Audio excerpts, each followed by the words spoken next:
अगर आप हर साल सिर्फ 1,50,000 रुपए पीपीएफ में जमा करते हैं तो क्या आपका पैसा 25 साल में 1 करोड़ रुपए से भी ज्यादा हो सकता है?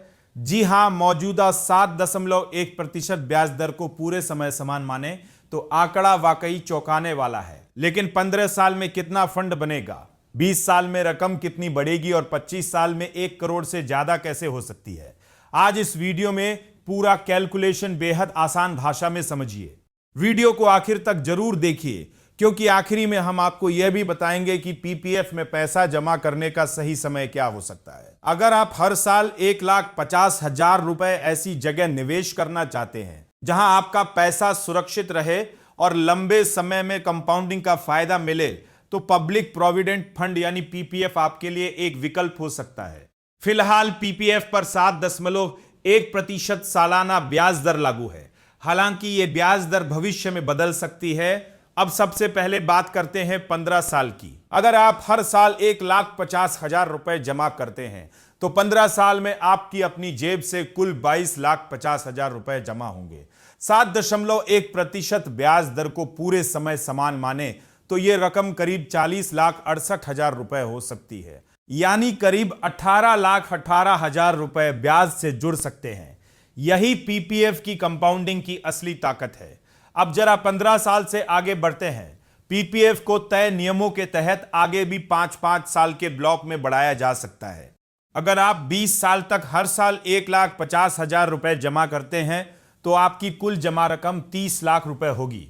लेकिन 7.1% की दर पूरे समय समान रहने पर यह रकम करीब 66,58,000 रुपए तक पहुंच सकती है। यानी आपकी जमा रकम 30 लाख रुपए और ब्याज करीब 36,58,000 रुपए।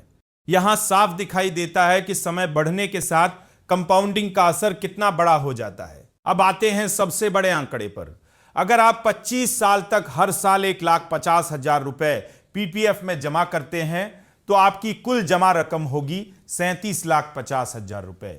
लेकिन 7.1% ब्याज दर पूरे 25 साल तक समान रहने की स्थिति में यह रकम करीब 1,03,00,000 रुपए तक पहुंच सकती है, यानी करीब 66 लाख रुपए से ज्यादा की रकम ब्याज के जरिए जुड़ सकती है। यही वजह है कि लंबे समय के निवेश में सिर्फ यह देखना जरूरी नहीं है कि आपने कितना पैसा जमा किया, बल्कि यह भी देखना जरूरी है कि आपके पैसे को बढ़ने के लिए कितना समय मिला।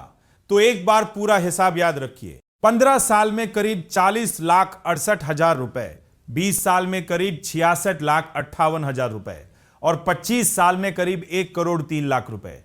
लेकिन यहां एक बेहद जरूरी बात है, ये सभी आंकड़े केवल अनुमान हैं और इनमें 7.1% ब्याज दर को पूरी अवधि के दौरान समान माना गया है।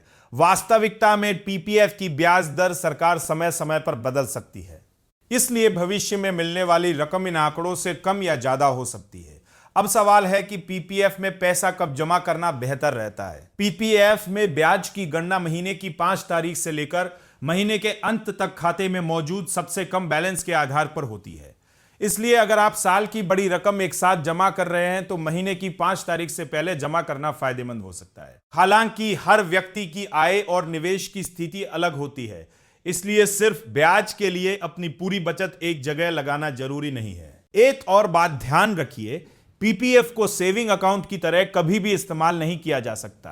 कुछ शर्तों के तहत आंशिक निकासी की सुविधा होती है, लेकिन इसमें लॉक इन और दूसरे नियम लागू होते हैं। अकाउंट को चालू रखने के लिए हर वित्त वर्ष कम से कम 500 रुपए जमा करना जरूरी है और नॉमिनी जोड़ना भी समझदारी है। तो अगर आपका लक्ष्य लंबे समय के लिए सुरक्षित फंड बनाना है तो पीपीएफ की कंपाउंडिंग आपके लिए काफी महत्वपूर्ण हो सकती है, लेकिन ब्याज दर बदल सकती है। इसलिए ऊपर बताए गए 1,03,00,000 रुपए को गारंटीड रिटर्न न समझें। निवेश करने से पहले अपने वित्तीय लक्ष्य और जरूरतों को जरूर ध्यान में रखें। अगर आपको यह जानकारी उपयोगी लगी हो तो वीडियो को लाइक जरूर करें, अपने परिवार और दोस्तों के साथ शेयर करें और ऐसी ही आसान भाषा में बैंकिंग, निवेश, टैक्स और सरकारी योजनाओं से जुड़ी जरूरी खबरों के लिए चैनल को सब्सक्राइब करना बिल्कुल न भूलें। मैं आपसे फिर मिलूंगा एक और महत्वपूर्ण जानकारी के साथ। तब तक के लिए धन्यवाद।